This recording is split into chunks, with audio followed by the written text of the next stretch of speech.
this is a teaser because there were some delays in the proposal, but anyway, I think it's important that you're here. I don't know why the presentation's playing itself.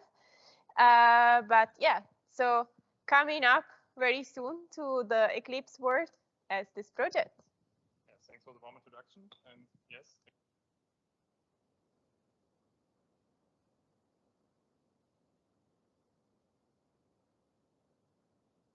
That's a good hint, thanks. Now I'm here myself, that's awesome. Again, so it's me again. This time I'm more or less stepping in for Dirk Slama, who was supposed to talk a bit about digital auto, but I will try the best to replace him here on the digital auto initiative. And as Sarah already was introducing, there's some more collaboration going on between the Eclipse Foundation and the Digital Auto Initiative. And the result of that, or hopefully the result, will be the Eclipse Auto Works. I'm not sure how to pronounce it properly, but you see how we write it, WRX in the end. And the idea is to publish some of the code that has been developed in Digital Auto within the Eclipse Foundation.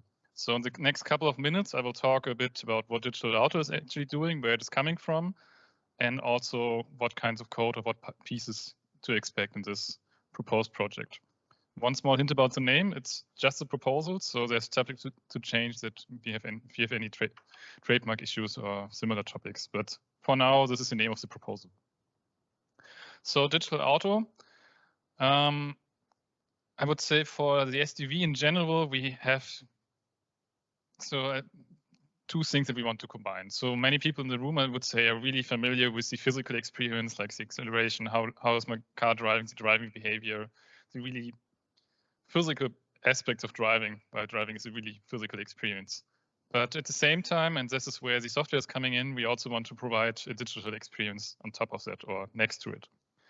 Or as some people might call it, the new world, or our former chancellor called it Neuland. So how to combine these two worlds. And this is, I think, where the SDV somehow meets, because if you look into the developments for this physical experience, we really come from this functional safety, real-time V-model driven world where it's really hard to apply changes or iterative changes, while the software world is really agile, a lot of changes, short update cycles, over-the-air updates. And somewhere in between, you have this SDV. And again, this is also when you look at the applications with these icons, you come from these really physical, like the steering behavior, up to changing your seat or even parking services. And bringing these worlds together is kind of also the idea of, I would say, this whole Eclipse SDV working group, but especially of this Digital Auto Initiative as well.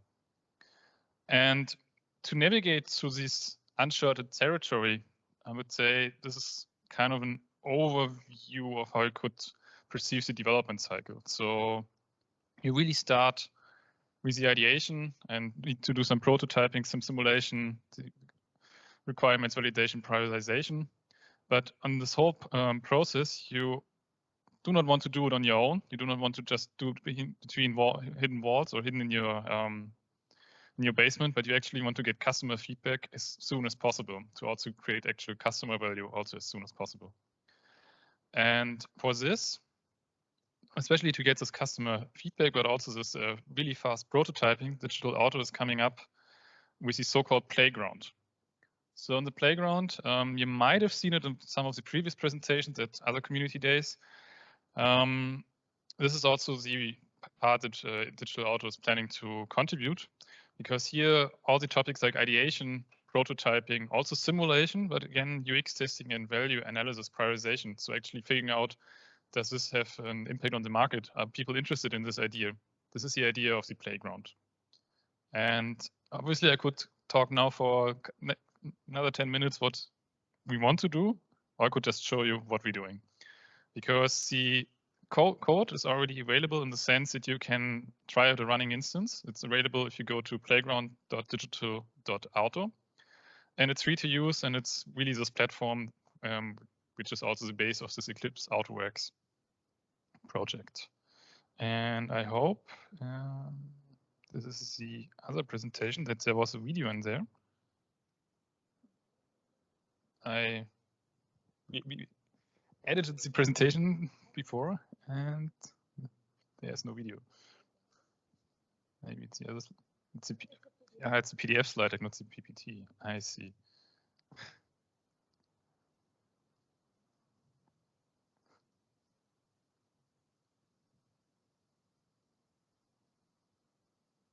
That looks awesome.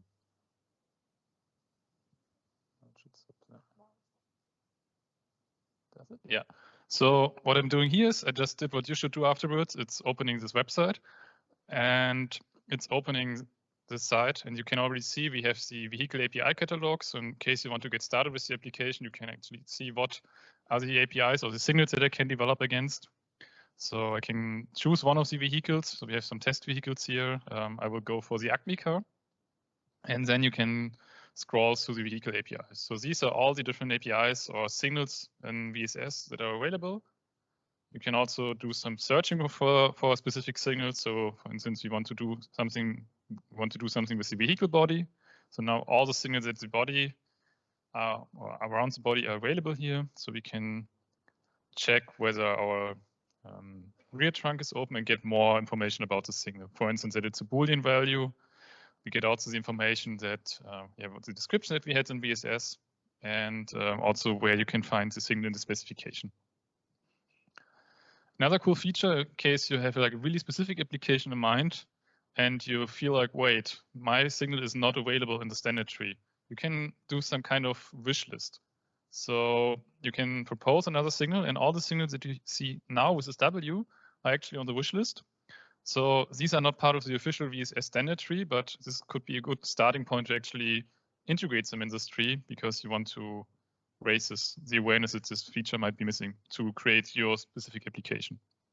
So you can see many people request something about the passenger information or some more chassis information. And that's what you can also do on this website. You also have a view, like a tree view, because now if you know VSS a bit, you know it's a tree structure. So it makes sense to also jump through it as a tree. And again, now we can go, for instance, to our cruise control information and just found it by stepping through the VSS tree.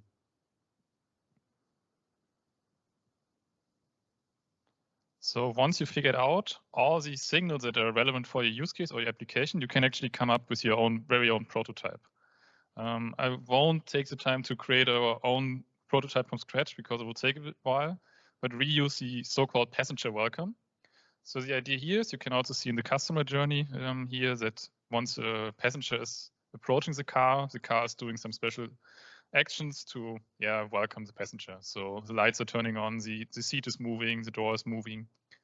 And to test this out and have a really quick prototype, you can write some simple code here, which basically does what I just said. So it opens the door. It also changes the lights and also changes the seat. And you see it's just like, I don't know, less than 10 lines of code to perform this actions. So obviously the question is, how do I write this code? So you again search for the signal. And for instance, now we get the code snippets that we would need to integrate in our code to open the rear trunk.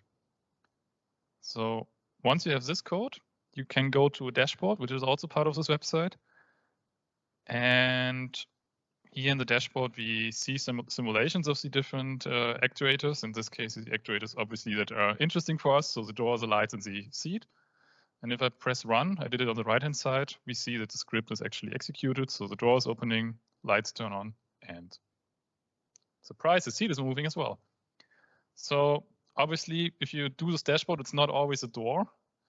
You can also configure this dashboard. I hope the video continues. Yeah, awesome.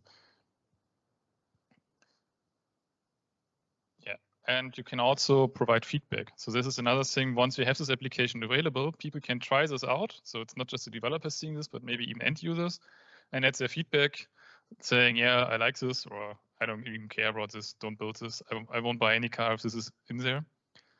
And with this feedback, you can also make the decision whether you actually want to continue the development on that or keep it in the prototype phase. I also mentioned the dashboards are not fixed, so you can also configure them. So you can add other widgets here. For instance, if you really care about your trunk instead of the left door, then you can add another dashboard for that, which makes the ideation a bit easier. And you also see which kinds of APIs actually have been used in your code. So from there, I would say the prototyping kind of ends, or have reached a good state. So the question is, how do I continue my development if I want to go to the next step? And this is where the Velocitas project is coming in. So Eclipse Velocitas is providing you a whole development toolchain for your vehicle apps. And what I'm doing here in the background is I'm creating a repository based on the template repository from Eclipse Velocitas. So that's where we have the integration with that project. While this creation is going on, I already did that before. So we can look into the created repository. So all these files here are coming from the template. And the code, we will look at this in a second, is exactly the Velocitas version of this code that we did in our prototyping window. So again, we can open the door, change the lights, and also move the seat. In the meantime, the repository has been created, so I can just click here and get started with my own vehicle development, start my dev container from Velocitas, or adopt the code, or write some tests for that to go to the next stage of our whole development. And I think that should almost conclude the video. Let's see what surprise we have in store. None. All right. So with that, you get an impression of the website that you can then build with AutoWorks once it is public. And I think that's a really good starting point on your whole prototyping journey and getting actually some ideation on your projects. One thing that I would also like to stress where this whole topic is really helpful is coming back to our uncharted territory. Because as I said in the beginning, it's not just the physical value stream, it's also the digital value stream. And somehow when coming up with these software-defined vehicles applications, we somehow need to combine these two value streams and or at least orchestrate those. And this is also where the playground can come in quite handy, because you have noticed already in the presentation that one of these central pieces in this whole website is the vehicle API, or the abstraction enabled to VSS. And this is also the way to orchestrate these two value streams. Because you start your development in the digital world with a playground, play around a bit, create your application, then can also port this code maybe to a virtual ECU, and even then port it to an actual vehicle computer. So do the whole vehicle development, maybe doing some further analysis, further tests, software in the loop tests. Then you have your software side, but you also, of course, need to have the physical world adapt or provide these APIs. This is where you can come with a physical value stream from this experience simulation, where you have already seen some parts in the playground, so it's quite close to the playground, up maybe to some ECU testing, even then in the actual vehicle in the end. And this is where also this whole AutoWorks can fit in to start this whole journey that I just described.